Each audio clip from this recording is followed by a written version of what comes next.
দেশে দুর্নীতির একটি বড় ক্ষেত্র সড়ক নির্মাণ, আর এটি কমানো গেলে ব্যয় ৩০% পর্যন্ত কমানো সম্ভব বলে মন্তব্য করেছেন সড়ক পরিবহন ও সেতু মন্ত্রণালয়ের উপদেষ্টা মোহাম্মদ ফাজুল কবির খান। সকালে গাজীপুরের ভোগড়া বাইপাস এলাকায় ভোগড়া থেকে মদনপুর পর্যন্ত ৪৮ কিলোমিটার ঢাকা বাইপাস সড়কের ১৮ কিলোমিটার অংশের উদ্বোধনী অনুষ্ঠানে তিনি এসব কথা বলেন।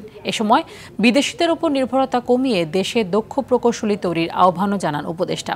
এ সময় গাজীপুর সিটির প্রশাসক Sharaf Uddin, police commissioner doctor Nazmul Karim Khan সহ অন্যরা উপস্থিত ছিলেন। সংশ্লিষ্টরা জানান, এই প্রকল্পের ফলে ঢাকা শহরের প্রবেশ ছাড়াই পণ্যবাহী যান চট্টগ্রাম থেকে ময়মনসিংহ, রংপুর ও রাজশাহীতে যাতায়াত করতে পারবে।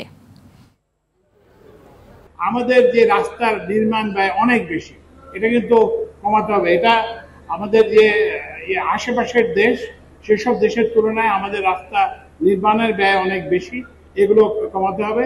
এবং রাস্তাঘাট আপনারা জানেন যে এটা একটা দুর্নীতি